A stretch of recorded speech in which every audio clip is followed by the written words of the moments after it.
This channel does not promote any violent, harmful, or illegal activities. All content provided by this channel is meant for an educational purpose only.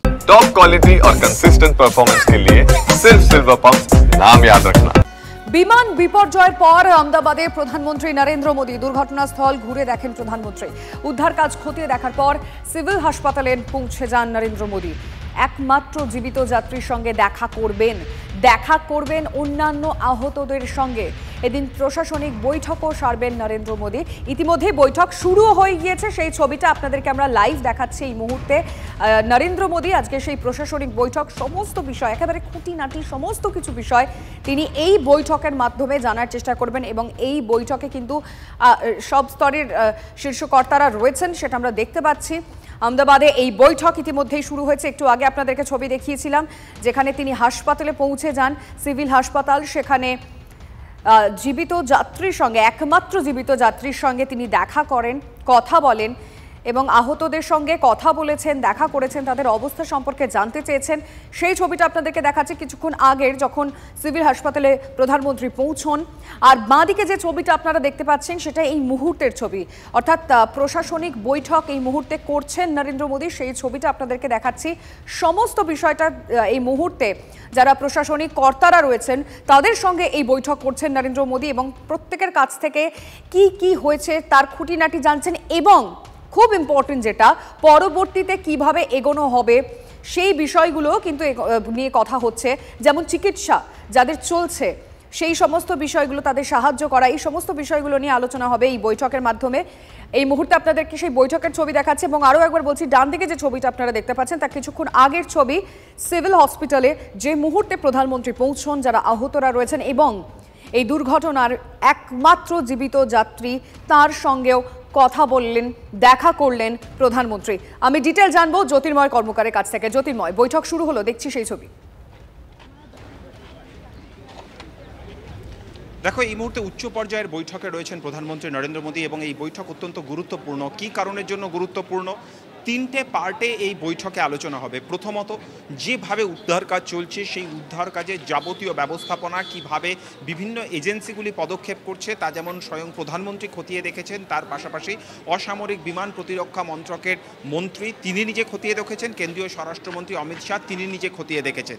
সেই যাবতীয় রিপোর্টকে এককাট্টা করে এই মুহূর্তে পরবর্তী পদক্ষেপ কি সেই বিষয়টি নিশ্চিত করাই এই মুহূর্তে সরকারের কাছে সবথেকে বড় লক্ষ্য। তার কারণ এখনও পর্যন্ত কয়েকটি দেহকে উদ্ধার করা সম্ভব হয়নি এবং এর পাশাপাশি যেদিকে আমাদের নজর থাকছে তা হচ্ছে অনেকেই এই মুহূর্তে এখনও পর্যন্ত এখানে রয়েছেন যারা তাদের পরিবারকে খুঁজে পাননি। যেমন একটি পরিবার এই মুহূর্তে তারা যাচ্ছে, যে পরিবার এই মুহূর্তে এখনও পর্যন্ত তাদের যে পরিজনরা রয়েছে তাদেরকে এখনও পর্যন্ত খুঁজে পায়নি।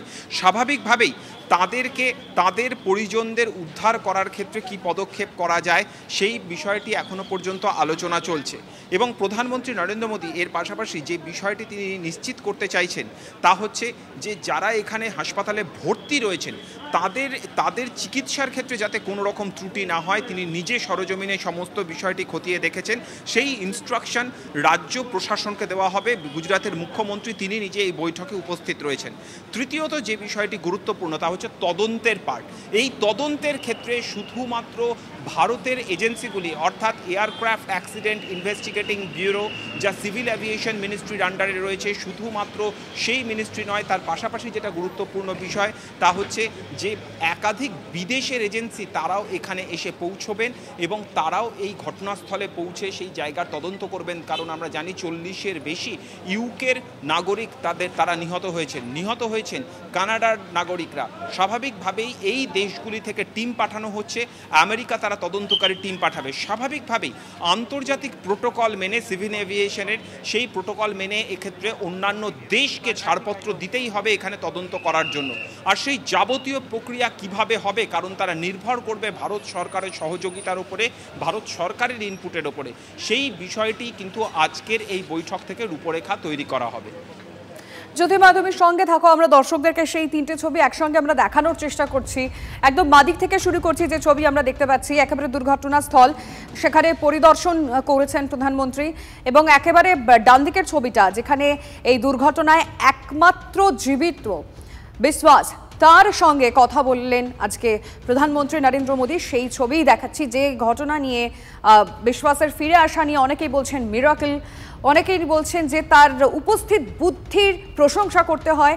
সেই বিশ্বাস আজ যাকে নিয়ে গোটা বিশ্ব আলোচনা করছে, বারবার বলছি গোটা বিশ্ব, শুধুমাত্র আমাদের দেশ নয়, কারণ এরকম একটা ঘটনা, এত বড় একটা দুর্ঘটনা যেখানে বিমানের সত্যি যে কজন যাত্রী ছিলেন এবং যারা ক্রু ছিলেন কারোরই বাঁচার সম্ভাবনা প্রায় ক্ষীণই হয়ে এসেছিল। আমরা ধরেই নিয়েছিলাম হয়তো সত্যিই মানে কেউ কি ফিরবে না আদৌ।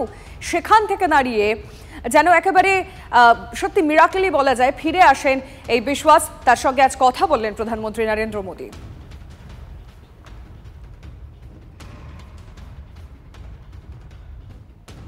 ছবি তো আপনাদেরকে আমরা দেখাচ্ছি। বিশ্বাস কুমার রমেশ, সত্যি তার ফিরে আসাটা, তার এটা যেন একটা নতুন জীবন শুরু হলো তার কাছে। এটা নিয়ে আমরা নয়, মানে সকলে আলোচনা করছেন। অবিশ্বাস্য রক্ষা, মৃত্যুমুখ থেকে ফেরা মৃত্যুঞ্জয়ীর ভয়াবহ অভিজ্ঞতার কথা শোনালেন বিশ্বাস কুমার। শুনবো আমরা। ये जब फ्लाइट जब क्रैश हुई उस समय हॉस्टल पे लैंड की थी, उसी समय आप बाहर निकले थे? क्योंकि आज मेरे को जब मैं जो साइड पे था ना, वो साइड हॉस्टल पे नहीं लैंड हुई थी। हॉस्टल के जो ग्राउंड फ्लोर है ना, जैसे नीचे, वहाँ लैंड हुई थी। तो मुझे दूसरे के बारे में मेरे को पता नहीं, लेकिन मैं जहाँ लैंड हुआ था ना, वो नीचे की साइड थी। तो जब चमत्कार है वहाँ थोड़ा पेस भी था प्लेन के जब बाहर। तो जब जैसे मेरा डोर टूटा ना सब, तो मैंने देखा ना जब सामने थोड़ा इधर पेस है, मैं ट्राई कर सकता हूँ निकलने के लिए। तो मैंने ट्राई किया निकलने के लिए, कैसे हुआ, तो फिर मैं निकल गया उधर। क्योंकि अपोजिट साइड पे थे ना, वो बिल्डिंग का वो था ना दीवार, तो उधर से कोई शायद नहीं निकल सका होगा, क्योंकि उधर पूरा उधर क्रैश हुआ था। जानना चाहें कि आप थोड़ा सा बता पाएं कि जहाँ था वहीं थोड़ा पेस था, क्योंकि ये एक बड़ा चमत्कार है। फिर भी मेरे जिस तरीके पता नहीं मैं कैसे बचा हूँ, क्योंकि मेरे नजर के सामने सब दो एयर होस्टल नजरों के सब सामने हुआ था। আমরা অবশ্যই আপনাদেরকে আরো একবার বিশ্বাস কুমারের বক্তব্য শোনাবো, কারণ এখন গোটা বিশ্ব তার কথা শোনার জন্য অপেক্ষায় রয়েছে। কারণ সেই মুহূর্তে ঠিক কি হয়েছিল, যেই মুহূর্তে বিমান ভেঙে পড়ে, তারপর কি হলো। वो मेरा बेल्ट निकाला, मैंने वो ट्राई किया जहाँ से निकल सकता वहाँ से, तो मैं निकल गया वहाँ से। मेरे सामने नजरों के सामने एयर होस्टल और दूसरे आंटी अंकल सभी उसमें मिस हो गए थे सभी। अच्छा, थोड़ा सा बता पाएं जब जैसे ही टेक ऑफ हुई फ्लाइट, क्या हुआ था और अचानक से कैसे हादसा हुआ? टेक ऑफ के बाद 1 मिनट के अंदर ही जब टेक ऑफ हुआ ना, तो सडनली 5-10 सेकंड कैसे लगा जैसे स्टक हो गया वो। बाद में से मेरे को लगा कि कुछ हुआ। बाद में प्लेन में लाइट ऑन हो गई, ग्रीन और व्हाइट। बाद में वो पता नहीं वो प्लेन टेक ऑफ ज्यादा करने के लिए वो रेस जो बोलते हैं क्या, रेस दिया होगा ऐसा कुछ, और सीधा स्पीड में ही घुस गया जहाँ वो क्या था वो हॉस्टल था, एक हॉस्पिटल का। हाँ, हॉस्टल में, और सब सामने सब हुआ। ये जब फ्लाइट जब क्रैश हुई उस समय हॉस्टल पे लैंड की थी, उसी समय आप बाहर निकले थे? नहीं, क्योंकि आई थिंक मेरे को जब मैं जो साइड पे था ना, वो साइड हॉस्टल पे नहीं लैंड हुई थी। हॉस्टल के जो ग्राउंड फ्लोर है ना, जैसे नीचे, वहाँ लैंड हुई थी। तो मुझे दूसरे के बारे में मेरे को पता नहीं, लेकिन मैं जहाँ लैंड हुआ था ना, वो नीचे की साइड थी। तो जब वहाँ थोड़ा पेस भी था प्लेन के जब बाहर। तो जब जैसे मेरा डोर टूटा ना सब, तो मैंने देखा ना जब सामने थोड़ा इधर पेस है, मैं ट्राई कर सकता हूँ निकलने के लिए। तो मैंने ट्राई किया निकलने के लिए, तो फिर मैं निकल गया उधर। क्योंकि अपोजिट साइड पे थे ना, वो बिल्डिंग का वो था ना दीवार, तो उधर से कोई शायद नहीं निकल सका होगा, क्योंकि उधर पूरा उधर ही क्रैश हुआ था। मैं जो जहाँ था वहीं थोड़ा पेस था। फिर भी मेरे पता नहीं मैं कैसे बचा हूँ, क्योंकि मेरे नजर के सामने ही सब दो एयर होस्टल वो अंकल आंटी सब उधर ही सब। आप पैदल चल के आए वहाँ से निकल के? हाँ, और थोड़ा जब आग लगी ना, मेरा लेफ्ट हैंड भी जल गया थोड़ा। फिर एम्बुलेंस मेरे को उठा लेके इधर आया हॉस्पिटल में।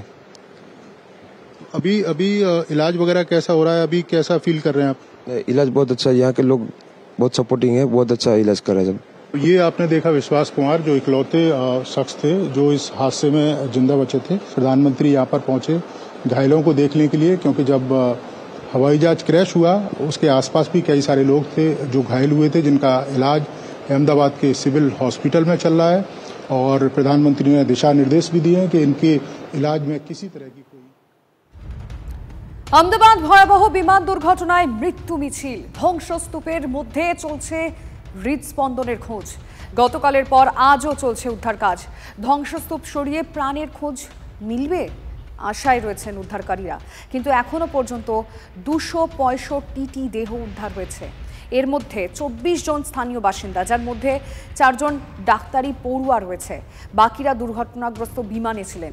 দেহ শনাক্ত করার জন্য 140 জনের ডিএনএ নমুনা সংগ্রহ হয়েছে। বিমান দুর্ঘটনায় জখম একাধিক। বিজে মেডিকেল কলেজ হাসপাতালে চিকিৎসাধীন 41 জন, আর এই 41 জনের মধ্যে 32 জনই এমবিবিএস পড়ুয়া। 41 জনের মধ্যে 5 জন আইসিইউ, একজন এইচডিইউতে চিকিৎসাধীন। বেশ কয়েকজন এমবিবিএস পড়ুয়ার এখনও খোঁজ নেই। নিখোঁজের তালিকায় নিউরোসার্জারির এক রেসিডেন্ট চিকিৎসকের স্ত্রী।